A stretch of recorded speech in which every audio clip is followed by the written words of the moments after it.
সিন্যাপসের মকের যে কোশ্চেনগুলো এগুলো বিএমইউ স্ট্যান্ডার্ড হয় বা মক পরীক্ষা দিলে মনে হয় যে বিএমইউতে পরীক্ষা দিচ্ছি। তো ভাইয়ার এক্সপিরিয়েন্সটা আসলে শুনবো যে আমাদের মক টেস্ট, মকের কোশ্চেন এবং আপনার যে অভিজ্ঞতা, আমাদের যে কিওয়ার্ড কিংবা আমার লেকচার শিট সিন্যাপসের, তো এই লেকচার শিট কিংবা কিওয়ার্ড আপনার প্রস্তুতিতে কিরকম সহায়ক ছিল ভাইয়া? সিনাসের হেল্প ছাড়া আসলে অন্য কোনোভাবে মুভ করা মনে হয় না আসলে পসিবল ছিল আর কি। আসসালামু আলাইকুম সম্মানিত চিকিৎসকবৃন্দ, সবাইকে স্বাগতম জানাচ্ছি আমাদের সিন্যাপস কর্তৃক আয়োজিত আজকের স্পেশাল এই 1-to-1 সেশন। আপনাদের সাথে হোস্ট হিসেবে আমি আছি ডাক্তার নূর সৌরভ, এবং আমাদের সাথে আজকে বিশেষ একজন গেস্ট রয়েছেন, তিনি হচ্ছেন আমাদের ডক্টর বাঁধন শর্মা ভাইয়া। তো বাঁধন শর্মা ভাইয়া সম্পর্কে বলতে গেলে ভাইয়ার একটু ছোট করে পরিচয় দিই। ভাইয়া কিন্তু এই বছর আমাদের যে ডিপ্লোমা পরীক্ষাটা হলো মার্চ 2027-এর, এখানে ডিপ্লোমা ইন অ্যানেস্থেসিওলজিতে ভাইয়া ডিএমসিতে চান্স পেয়েছেন। তো আমি ভাইয়ের কাছে চলে যাব আপনার এই টোটাল জার্নিতে আমাদের সিন্যাপসের সাথে যে আপনার অভিজ্ঞতা বা আপনার যে গল্প, সেই গল্প শোনার জন্য ভাইয়া। ধন্যবাদ ভাইয়া। সিনাসের সাথে আমার জার্নি আসলে অনেক পুরানো। অনেকবার ভর্তি হওয়া হয়েছে, শেষ পর্যন্ত কোর্স কমপ্লিট করতে পারিনি, পরীক্ষা দিতে গিয়ে হোঁচট খেয়েছি বারবার। শেষ পর্যন্ত গত রেসিডেন্সির লং ব্যাচে আমি ভর্তি ছিলাম। প্রতিটা ক্লাসে হচ্ছে ভাইয়ারা যেভাবে ইন্সপায়ার করেছে, যেভাবে হচ্ছে আমাকে মানে মেন্টরশিপভাবে যেভাবে হচ্ছে আমাকে গাইড করেছেন, এটা আসলে খুবই অতুলনীয়। সিনাসের হেল্প ছাড়া আসলে অন্য কোনোভাবে মুভ করা মনে হয় না আসলে পসিবল ছিল আর কি। প্রতিটা মেন্টর সার্বক্ষণিকভাবে যোগাযোগ থাকতো আমার সাথে, কোনো না কোনোভাবে হচ্ছে ভাইয়ারা আমাকে হেল্প করেছে আসলে। আচ্ছা, থ্যাংক ইউ ভাইয়া। আমরা সিন্যাপসের মক সম্পর্কে জানি যে অনেকে বলে যে সিন্যাপসের মকের যে কোশ্চেনগুলো এগুলো বিএমইউ স্ট্যান্ডার্ড হয় বা মক পরীক্ষা দিলে মনে হয় যে বিএমইউতে পরীক্ষা দিচ্ছি। তো ভাইয়ার এক্সপিরিয়েন্সটা আসলে শুনবো যে আমাদের মক টেস্ট, মকের কোশ্চেন এবং আপনার যে অভিজ্ঞতা। মানে একেবারে ফ্যামিলিয়ার, মানে যখনই পরীক্ষাটা দিতে গিয়েছি, ভাইয়ার একটা কথা, মানে পরীক্ষার আগের দিন ভাইয়া আমাদের একটা সেশন নিয়েছিল এবং একটা ছোট গাইডলাইন দিয়েছিল। যে গাইডলাইনে ভাইয়া বলেছিল যে হচ্ছে কত সময়ের মধ্যে আমাকে কতটা কোয়েশ্চেন দাগাতে হবে, কত সময়ের মধ্যে আমাকে শেষ করতে হবে, কত সময়ের মধ্যে রিভিশন দিতে হবে। তো পরীক্ষার হলে যখন পরীক্ষা দিতে যাই, কোয়েশ্চেনগুলো খুবই ফ্যামিলিয়ার, এবং ভাইয়ার যে কথাটা যে আপনাকে 30 মিনিটের মধ্যে মিনিমাম আপনার 50 কাছাকাছি আপনাকে থাকতে হবে, এবং এটা স্ট্রিক্টলি ফলো না করলে হয়তো এবারও চান্সটা হতো না।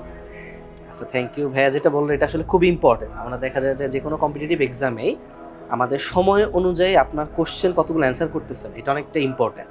কারণ দেখা গেছে আপনি অনেক কমন কোশ্চেন লাস্ট মোমেন্টে 5-10 মিনিটসের মধ্যে যদি রেখে দেন, সেক্ষেত্রে কিন্তু আসলে অ্যান্সার করা যায় না বা ভুল অ্যান্সার হয়। তো ভাইয়াকে অশেষ ধন্যবাদ ব্যাপারটা মেনশন করার জন্য।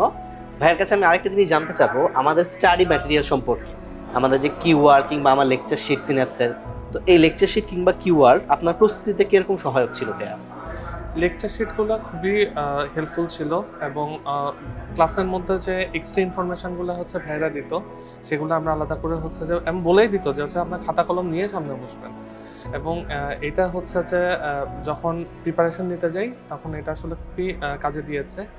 আর সেকেন্ড ব্যাপার যেটা, পরীক্ষার আগে আমাদেরকে হচ্ছে যে একটা জিনিস প্রোভাইড করা হয়েছিল যে 5 স্টার টপিক, 3 স্টার টপিক। পরীক্ষার আগের দিন প্রিপারেশন নিতে গিয়ে এই জিনিসগুলো আসলে খুবই কাজের ছিল বলে মনে হয়েছে আমার কাছে। আর কিওয়ার্ল্ডের ব্যাপারে আসলে বলার কিছু নেই। কিওয়ার্ল্ডের অফলাইন ভার্সনে আসলে খুব একটা বেশি আমি সত্যি কথা বলতে ওইভাবে প্রিপারেশন নিতে পারিনি, কিন্তু অনলাইন ভার্সন আমার জন্য খুবই এফেক্টিভ ছিল।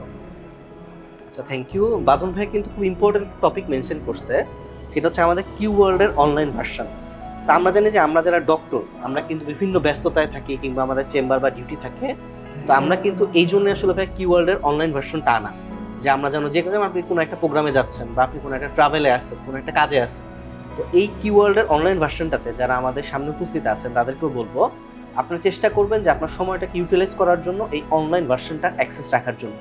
এতে আপনার যে সুবিধাটা হবে, ঠিক একইভাবে বাদন ভাই যেভাবে উপকৃত হয়েছেন যে আপনার সময়টা ইউটিলাইজ করা যায়, এটা আপনাকে মানে একটা পোস্ট গ্রাজুয়েশন প্রিপারেশনে অনেকটুকু হেল্প করবে টাইম ম্যানেজমেন্টে এবং ভালোভাবে প্রিপারেশনটাকে গুছানোর জন্য।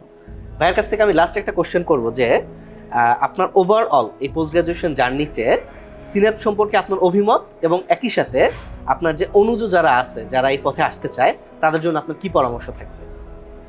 প্রথম কথা হচ্ছে আসলে প্রথমেই মেনশন করেছি যে সিনাপসের সাথে আমার জার্নিটা আসলে অনেক পুরানো। প্রথমে ছিলাম মেডিসিন ব্যাচে, তারপর সেটা সুইচ হয়ে লাস্ট 10 ইয়ার কোয়েশ্চন ব্যাচ হলো, এবং পরীক্ষার আগ মোমেন্টে মনে হলো যে হচ্ছে না, আমার মনে হচ্ছে যে মেডিসিনের প্রিপারেশনটা খুব বেশি আপ টু ডেট, মানে একেবারে পুরোপুরি না। তখনই হঠাৎ করে আসলে পরীক্ষার আগে আব্দুল্লাহ ভাইয়ের সাথে আমার আসলে পার্সোনালি একবার কথা হয়েছে। তো ভাইয়া বললো যে ঠিক আছে, আপনি যেহেতু হচ্ছে যে আপনার কাছে মনে হচ্ছে যে আপনি ওই জায়গায় কনফিডেন্ট না, আপনি সার্জারিতে আসেন। তো ওই জায়গা থেকেই আসলে পরীক্ষার 1 সপ্তাহ আগে সার্জারিতে সুইচ করা এবং আল্লাহর রহমতে চান্সটা পাওয়া। এবং এই জন্য হচ্ছে যে সিনাপসের মেন্টরদের প্রতি আসলেই কৃতজ্ঞ। প্রতিটা সময় হচ্ছে যে যখন যে প্রবলেমে পড়েছি, হোয়াটসঅ্যাপে যখনই মেসেজ দেওয়া হয়েছে কিছুক্ষণের মধ্যেই সেটা রিপ্লাই পেয়ে গেছি। সো ওভারঅল এই চান্সটা আমি আসলে অন্য কোথাও পাবো বলে মনে হয় না। থ্যাংক ইউ সো মাচ বাতুম ভাইয়া আমাদের সাথে এই আপনার Thank you, ফিলিংগুলো ভাইয়া। শেয়ার করার জন্য। তো সবাইকে আবারও ধন্যবাদ আমাদের সাথে থাকার জন্য, এবং সবাইকে আমি আশা করব সবাই সিন্যাপসের সাথেই থাকবেন। সবার জন্য শুভকামনা।